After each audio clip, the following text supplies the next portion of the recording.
Well, I'm Alan Dale from Gale Force Winds. Day 3, Central Minex right here in Gander, Newfoundland. Thanks to our good friends at Gladiator Drilling. They understand the importance, bringing everybody into the conversation. And on that note, why don't you introduce yourself and tell us what you do? Okay, yes. Well, my name is Norm Mercer, and I'm the volunteer president of the Newfoundland and Labrador Prospectors Association. We're actually the youngest Prospectors Association in all of Canada. Is that right? Formed in September of 2012. Okay. And we have over 200 members, independent prospectors, who reside in over 160 communities all over Newfoundland and Labrador. Wow. How long have you been in this business, Norm? How long have you been a prospector? Yes, okay. So I, like in my formal training, I'm a geologist by training. Yeah. And went to Memorial University. I'm originally from here in Gander, grew up here in the 50s and 60s, always loved the woods, always had a love for adventure, and so I worked with the Geological Survey with the Department of Mines, or the Mines branch, with the provincial government for over 30 years, and most of the time I was involved in providing consulting and information services to all of the various prospectors who were active, all the various junior exploration companies and larger companies active in the province. So geology is my training, prospecting is my interest and my passion. Wow. So after retiring in 2011, 2012, traveled the province with several other individuals who were interested in talking about an independent prospecting group. And we held 8 meetings on the island and in Labrador, and over 150 individuals from all walks of life came out. Then we formalized it and got incorporated in September of 2012 here in Gander at our first meeting. Norm, how have you seen the industry change over the years?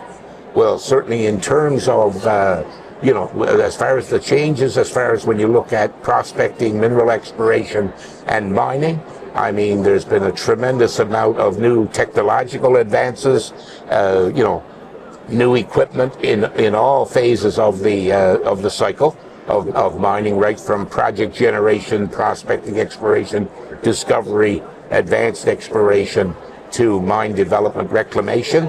And so there's been significant changes. Certainly I grew up in the age when computers and the internet really took off, and all of that has played a big role in providing huge databases of information to individuals and companies at the flick of the computer.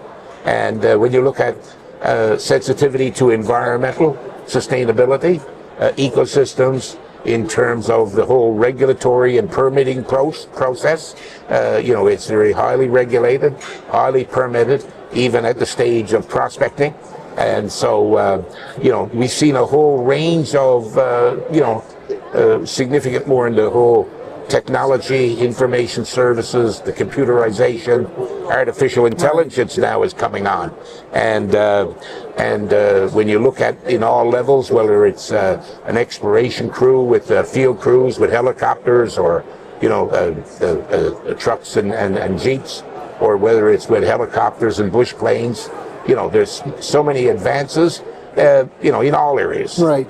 Norm, a lot of talk, a lot of excitement at this show. The show growing year over year. Talk to me about the opportunity in mining right now in the province of Newfoundland and Labrador. Yes, okay. So when you look at and the important role that individual prospectors or teams of prospectors, because our members and others who are involved are really essentially the first boots on the ground to follow up on some of the geoscientific surveys or data that the provincial government and federal governments have certainly gathered in field parties and field surveys, whether it's airborne surveys, whether it was lake sediment geochemical, or stream sediment, or soil till surveys.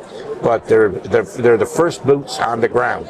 And the key thing about Newfoundland and Labrador, and this is what many in our industry and certainly our group basically point out to any and all who would listen, is that, look, for much of the last century, Newfoundland and Labrador's mineral rights were vested in the hands of a small number of larger companies or firms, or deeded in fee simple grants. So an early prospecting and entrepreneurial generation that was there in the mid to late 1800s, they kind of passed. Right. And so it was throughout much of the last century, most of the mineral rights in the province were in the hands of a small number of companies and individuals who did a lot of work.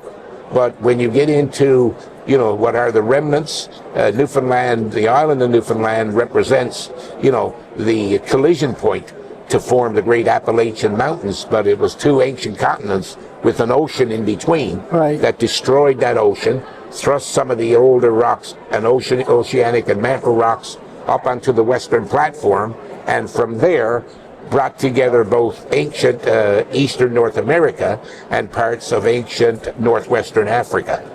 And Norm, you know, a lot of companies in the room. One that we're dealing with today, and in fact they're sponsoring this conversation, is Gladiator Drilling. And we're talking a small operation out of Springdale, a mom and pop operation, husband and wife.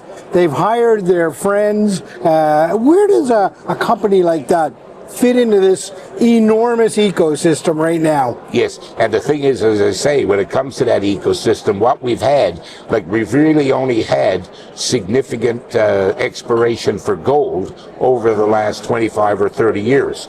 There was somewhat of a gold rush in the mid-'80s when the federal government had developed the flow-through investment share system of supporting the sector, where high-income people could put money into companies and receive what were called flow-through shares, because the monies flowed right through to the company for exploration, prospecting, mapping, drilling, and so on.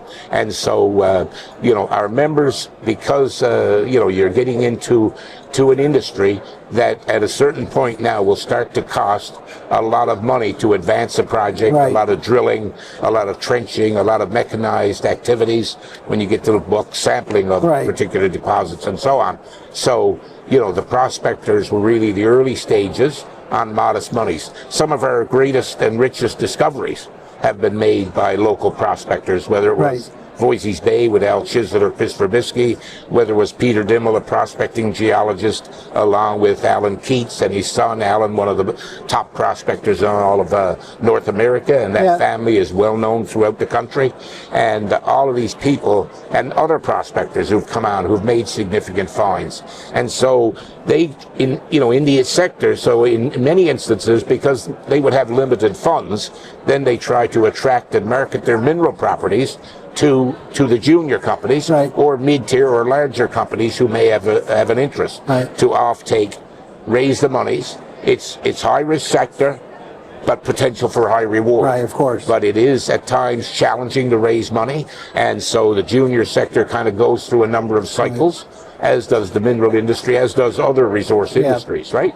But in terms of for drilling and having a tight, small, nimble, right? Yeah. Always focused on cost, highly skilled drilling company, and local here in the province. Well, this is one of the things, like the new mine developers, the new advanced projects, the people that are leading the charge in those, are saying that here, look, you have good infrastructure, you've got power, you've got a very highly skilled workforce, right, both here or transient in terms of back and forth to mines or oil and gas projects out west or up north.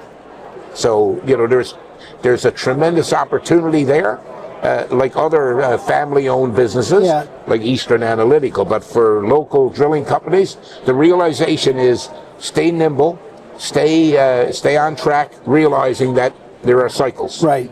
That's great advice from a guy like you, for sure. Yes. To Gladiator. In a couple of points, Norm, talk to me about the sense of optimism right now in this industry, and what you see. You've been around the block. Yes. So what do you see the future looking like? So now what we're seeing is, and as the mineral rights had come back through to the province, and then they started prospector training, right? they felt there was an opportunity now to develop a new generation of prospectors in the late 80s and 90s and early 2000s. And that what was done by government and industry groups to develop that generation and to continue on. Now there's an online prospector training program offered through the College of the North Atlantic with oversight and support from both government and industry.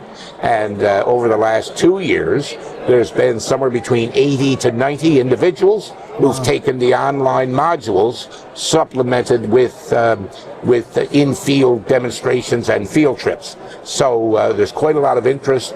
I mean, commodity prices, particularly gold right now, copper, lithium, of course, the whole green transition reduced to a lower carbon footprint, the development of critical mineral strategies.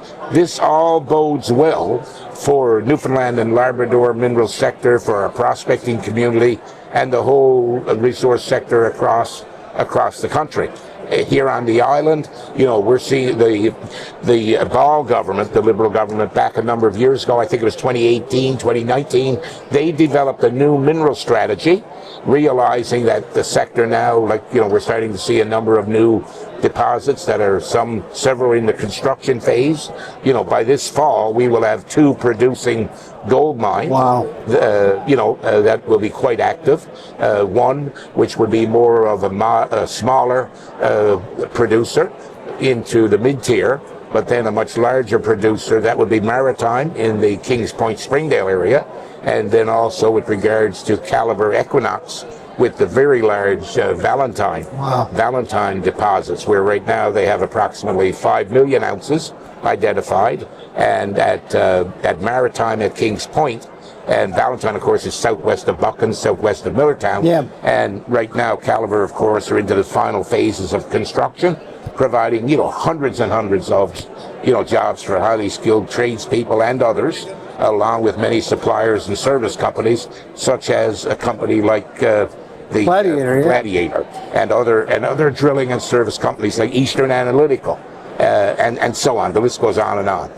Norm, your sense of optimism in the industry and your knowledge is unbelievable. I want to thank you for your perspective. Thank you for coming on the show. It's an absolute privilege to have you in this chair. Thank you. No, and I really appreciate it. And as I can say, there are other very major projects that are going to be leading to the development of several other mines. The government wanted to achieve 5 new mines by 2030, a doubling of the mineral exploration values, half again the number of people, 50% more people active directly in mining. We're on track to achieve all of that. Norm Mercer, thank you very much. Yeah, no, thank you. Thank you for the opportunity.